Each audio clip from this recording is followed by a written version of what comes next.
We all kind of learn the basic rules of economics, right? Supply, demand, price. It feels like it's just how the world works, almost like gravity. But what if there's a new force out there? One that doesn't just bend those rules, but completely shatters them. Yeah, that's what we're going to dig into. And really, it all comes down to this one huge question. What is an essential good actually worth? Things like energy or food. To get to the bottom of this, we're going to frame it as a kind of debate, a clash between two totally different ways of seeing the world.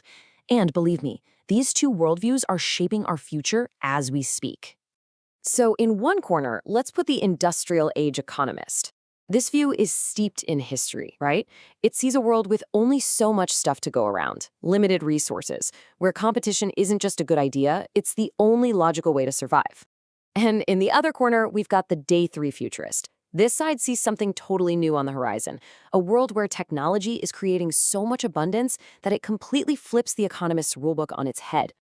All right, round one. Let's give the economists the floor. And look, to be fair, for pretty much all of human history, their logic was spot on. The world was a place defined by scarcity, no doubt about it. And it's so much more than just a temporary problem. Scarcity was literally the operating system for civilization. Think about it. It built our markets to decide who gets what. It shaped our politics around controlling those resources. It even wired our brains to compete, to hang on to what we have, and to live with this constant, low-level fear of not having enough. And this is super important to get. This mindset, it wasn't about people being greedy. It was just logical. In a world like that, competition wasn't just some cultural quirk. It was the only rational thing to do.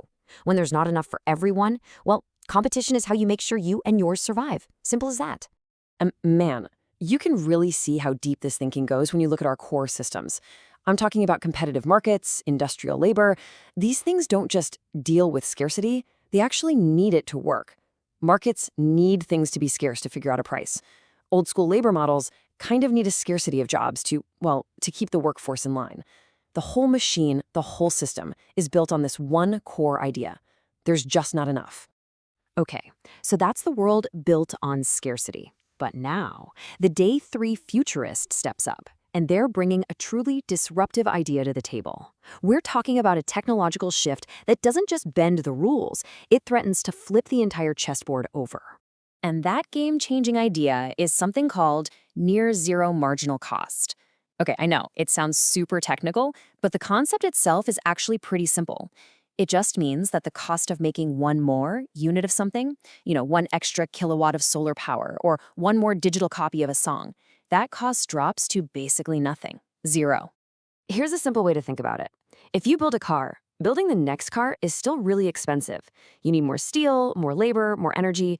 But if you make a piece of software, how much does it cost to make the next copy? Pretty much nothing, right? It's just a click. The entire industrial world was built on the logic of the car. But the world we're heading into, it's running on the logic of that software copy. And hey, this isn't just about apps and software. The futurist argues that a whole bunch of technologies are converging to make this happen. Take renewable energy. Once you've built the solar panel or the wind turbine, every extra bit of energy it produces is practically free. Or think about fully automated factories cranking things out 24/7.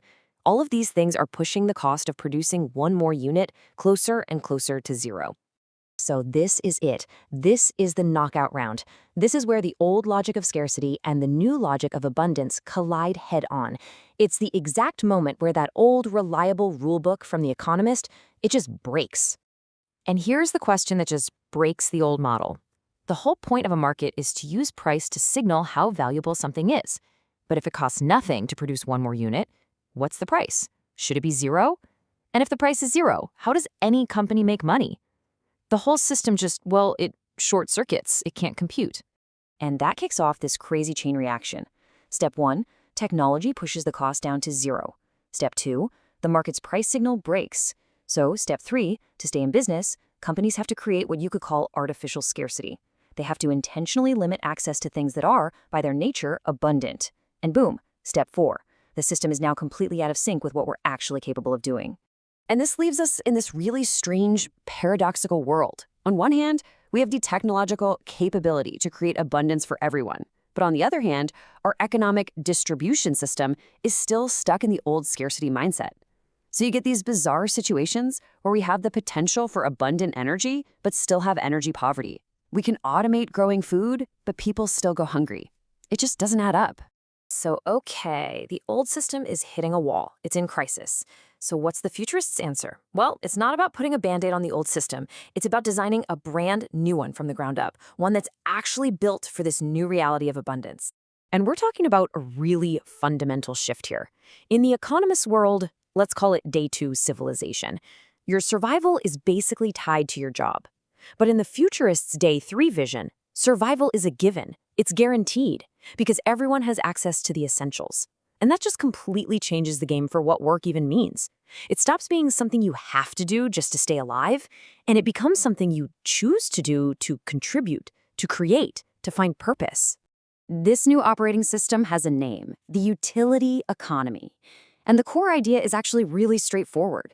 It says that any essential good that we can produce in abundance, well, it should be treated like public infrastructure, like roads or the water system. They become universal utilities for everyone, not just products to be sold for the highest profit. So what are we talking about here? These are the pillars of that new system. Things like energy, food, water, housing, even digital access. They're taken out of that cutthroat competitive market. Instead, they become the baseline for everyone, a stable foundation. And the idea is that when you provide that foundation, you free people up to build a much more creative, innovative, and meaningful society on top of it. So when you boil it all down, this debate between our economist and our futurist, it's not really about technology. It's about mindset. And the takeaway is incredibly powerful. Scarcity still exists today, but maybe not because the world lacks resources. Maybe it's because the systems we built for scarcity just haven't caught up to our new reality of abundance. It's like we're trying to play a brand new game with a very, very old rulebook. And that, of course, leaves us with a huge question to chew on. How long can our systems lag behind what we're actually capable of?